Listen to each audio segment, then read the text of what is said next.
So now we are covering for 2014 midterm 1 question 2. Question is very straightforward. Given another signal, I'm describing one period, and I tell you the period is 100. The question is, what is the average power between negative 60 to 30? Negative 60 to 30. So the purpose of this question is for you to try to not to rely purely on graphs, but to be able to think about bigger numbers. Because if you want to plot 0 to 99, it's just 100 points. That's just too much for most people can handle. Yes? Isn't the period where it actually has values inside the period where it doesn't, where it says it's 0? Because 0 to 49 is contained within 0 to 99. Yes. The period, I'll talk about that very quickly. Okay. But the main idea of this question is when it's beyond what you can draw it by hand, you need to visualize it in your mind, what is the signal. So if you look at the description, what does it say?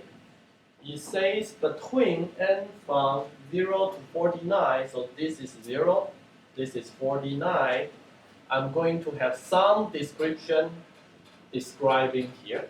Every point, the value was given. That is what it says for the first description.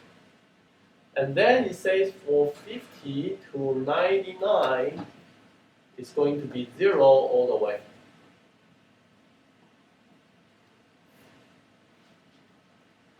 Okay. I cannot plot everything inside, but you roughly get the idea. I didn't tell you what are the values outside, but I do tell you that the period is 100. What does that mean? It means that if I shift it by 100 to the left, it should repeat itself. Therefore, the negative 1 part should be the shift from 99. So this is negative 1 all the way until this point, 50 will be shifted to where? Negative 50. Negative 50. And then 49 will be shifted to negative 51. So this is negative 51, and then you start to have, and 0 will be shifted to negative 100. So that is how it was shifted. Again, everything has to be constructed in your head. Now we are ready. Is everybody okay with how the signal looks like? Benjamin, you think? Yep. So it's two summations. You're going to have the summation from negative 60 to negative 51 with that little bit, and then you're going to have... Yeah, I was reading I couldn't read the 50 right. I thought it was infinity, not... I thought it was infinity, not... But that's not infinity, it's 50. Okay. So everybody is okay so far? So now the average power we know is going to be, the total duration is 30 minus negative 60 plus 1. That is the total duration from negative 60 to 30. Now I'm going to add a bunch of absolute value squared. Right? I want to add a bunch of absolute value squared. Just like Benjamin observed, now we are interested in negative 60 to 50. So from negative 60 to 51, we need to add the values among here. And I also need to add from 0 to 30. So those need to be added together. With that in mind, the answer should be 1 over 91 summation k from negative 60 to negative 51 x of k, or if you like n, we can do n, plus n from 0 to 30 x squared. Is everybody following the description? Now we need to figure out what is x of n. In this x range, we are using this formula, the absolute value is going to be absolute value squared is going to be absolute value of 1 plus 3j squared. Can you read this? Can the camera read this? Yes. And then absolute value of 2 minus j squared multiply the absolute value of this guy. But what is the absolute value of ej2 omega n? 1. That's always 1, so that's 1. So the final answer is 10 divided by 5, which is 2. So the absolute value square is always 2 for those range.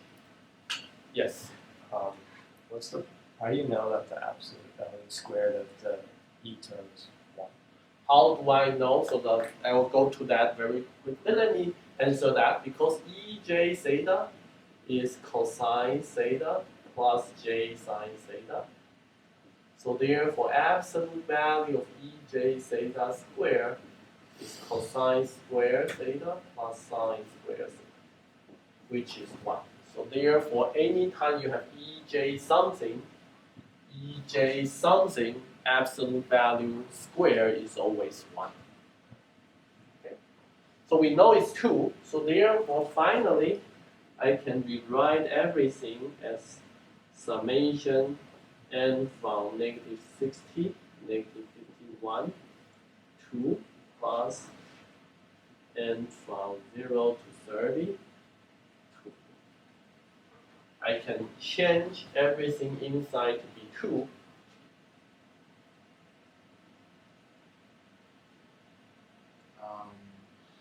Is it a multiplier of the 2, or is it just 2 plus 2 over 91? No, this is 2. This. Yeah. And this.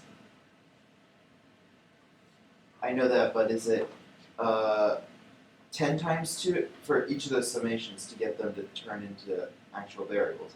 Is it 2 plus 2 plus 2 plus 2 from negative 60 to negative 51? That's right. Oh. So this one says when n is, so the question is what does this mean?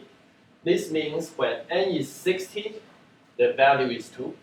When n is negative 59, the value is also 2. So if I add them together, what is the final value?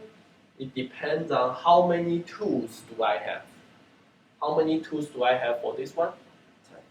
10. Very good. So I got 20. How many 2's do I have for this one? 31. 31. So I got 62. So the final answer is 82 over 91. 82 over 90. How do you get the absolute value squared of the is it just that's just 1 plus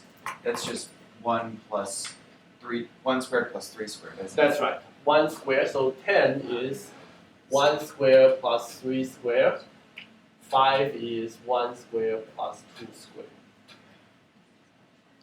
Well, I kept thinking it was like a root 2 in there for some reason. I thought it was like a squared plus b squared complex that was causing it. I don't know. But is it clear now? Yep, gotta remember that. Okay. Thank you very much.